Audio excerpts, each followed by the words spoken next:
Hello everyone, Dan 14th Prime here. I want to do a video share out today with you guys on the Sideshow Collectibles, the Flash, premium format figure, classic inspired, design and sculpt by Daniel Bel.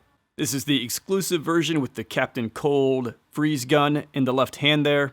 Edition size of 600 for the exclusive at 575 bucks a piece.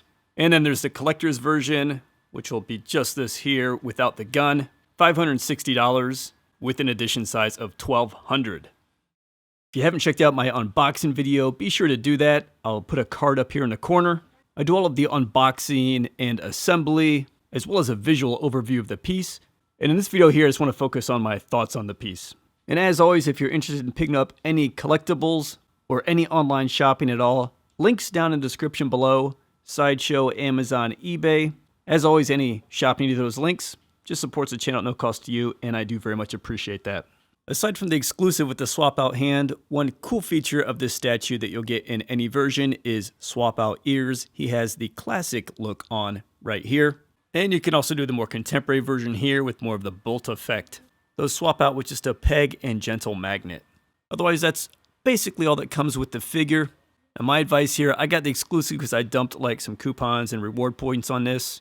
But the smart money is getting the collector's version, assuming you can pick this up from a retailer and avoid sales tax or shipping, which are really the things that add up when you buy directly from Sideshow. Now this piece approaches 20 inches long from the very back end of the base all the way up to the front of that elbow.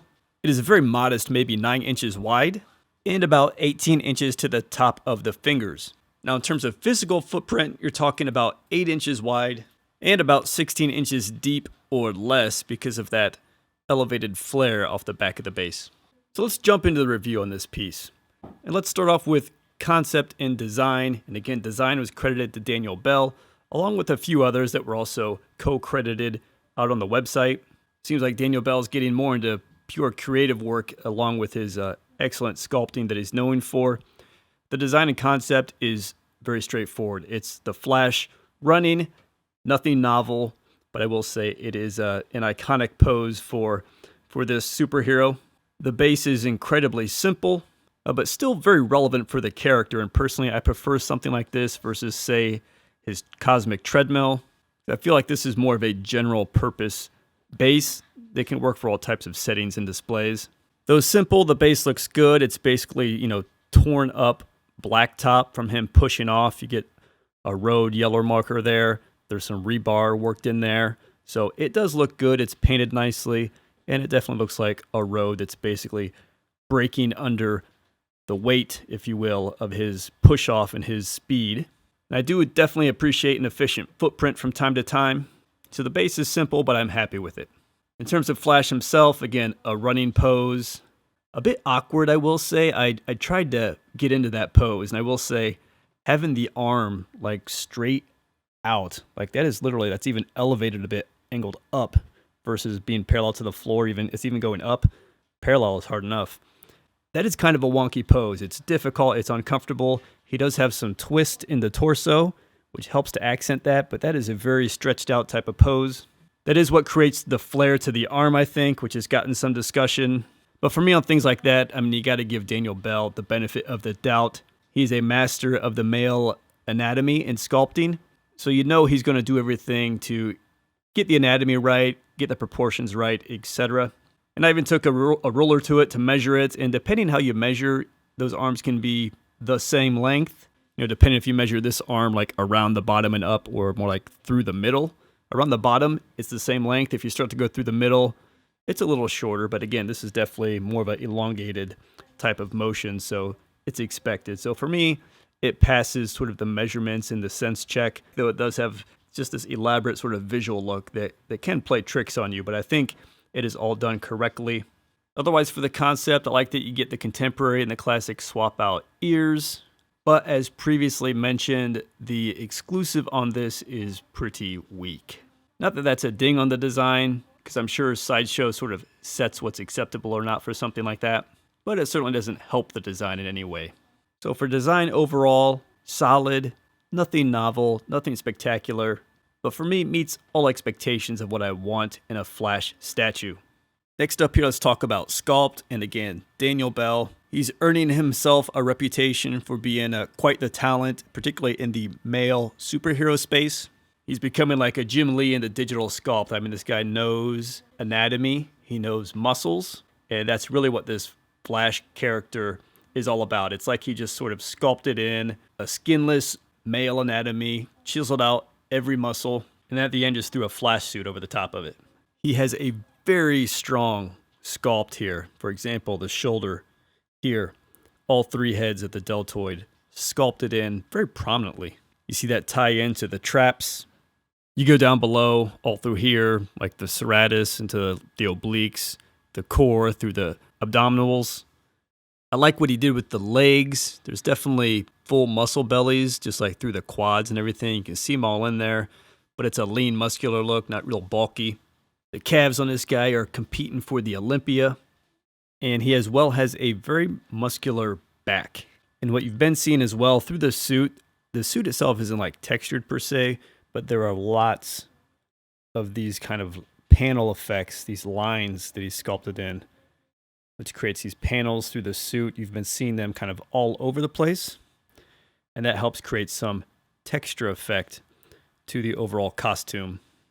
And I think the portrait, and it's all one piece through the body, as you'll see in the unboxing, very well sculpted as well. In the base, I mean, let's not forget about that. You still need to execute it. It looks good. You know, like a giant piece of road debris for a base, again, with all those nice details, even little stones and rubble all over it as well.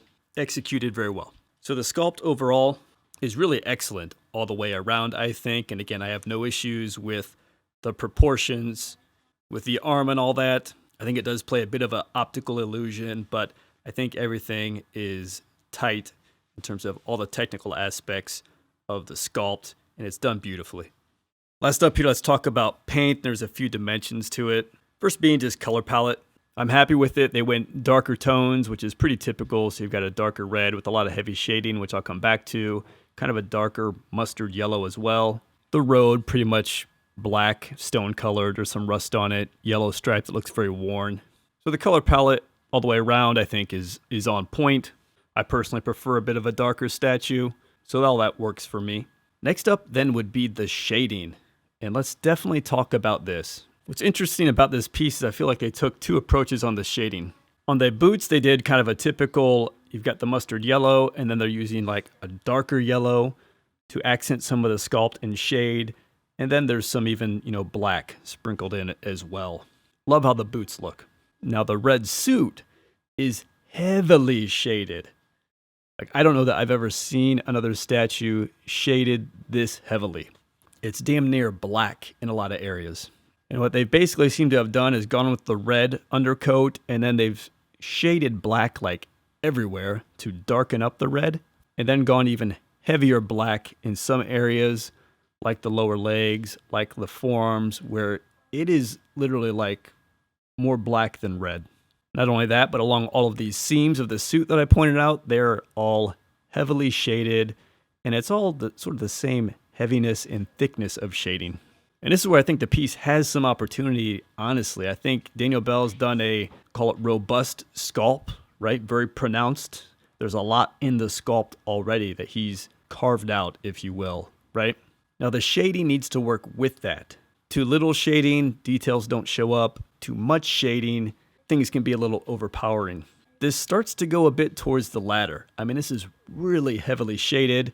I mean, think about having this on display. I'm blasting it with lights now, but put it on display, you're going to get some natural shadowing as well.